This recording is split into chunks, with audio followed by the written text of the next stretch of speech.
আশা করি তোমরা সবাই ভালো আছো। আমি করব আজকে জলপাইয়ের চাটনি।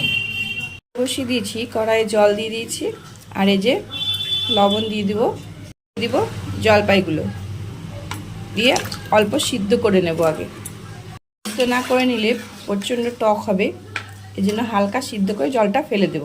আগে সিদ্ধ হয়ে গেছে, এখন আমি এটা নামিয়ে নেব।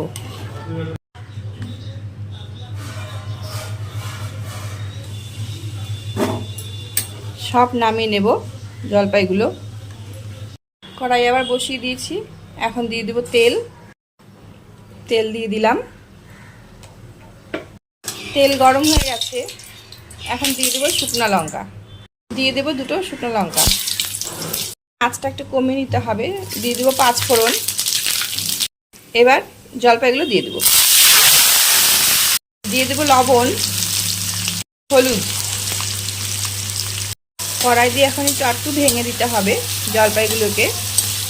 গোটা জলপাই সিদ্ধ করেও ম্যাশ করে নিয়ে তারপর করা যায় চাটনি, কিন্তু অনেক সময় জলপাইয়ে পোকা থাকে, যার জন্য আমি আগে কেটে নিয়েছি। সেদ্ধ হলে পোকাগুলোও সেদ্ধ হয়ে যাবে, যার জন্য আমি কেটে আগে সিদ্ধ করেছি যেন পোকা না থাকে। দিয়ে দিলাম চিনি,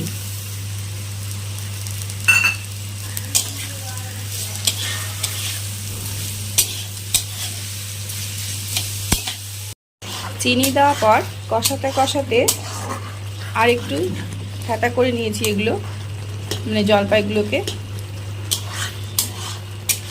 হ্যাঁ, সেদ্ধ করার পর যদি বাইরে ম্যাশ করে তারপরে তেলের মধ্যে ছাড়া যায় তাহলে আরও ভালো হয়।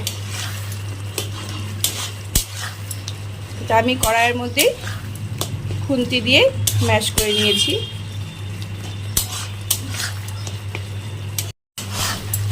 আর একটু কষাবো, তারপরে জল দিয়ে দিব।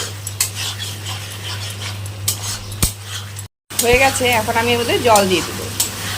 খুব বেশি পাতলা করব না, আবার খুব বেশি ঘনও না।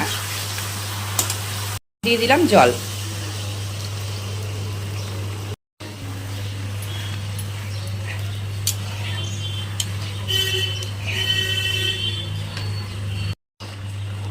চাটনি হয়ে গেছে, এখন একটু মশলাটা করে নিয়ে মশলার গুঁড়োটা দিয়ে দেবো। গ্যাসটা অফ করে দিই।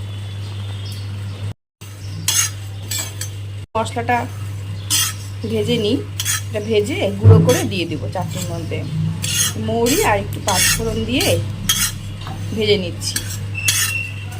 এটা ভাজা প্রায় হয়ে গেছে, এখন নামিয়ে দেবো। এটার মধ্যে নামিয়ে নেব, নিয়ে ঠান্ডা হয়ে গেলে তারপর এটা বেটে নেব। মিক্সি বাটিতে নিয়ে নিলাম, এখন এটা বেটে নেব। গুঁড়া করে নিয়েছি, এখান থেকে এখন কিছুটা মশলা জলপাই চাটনির মধ্যে দিয়ে দেব। মশলা গুঁড়া হয়ে গেছে, এখন এখান থেকে কিছুটা মশলা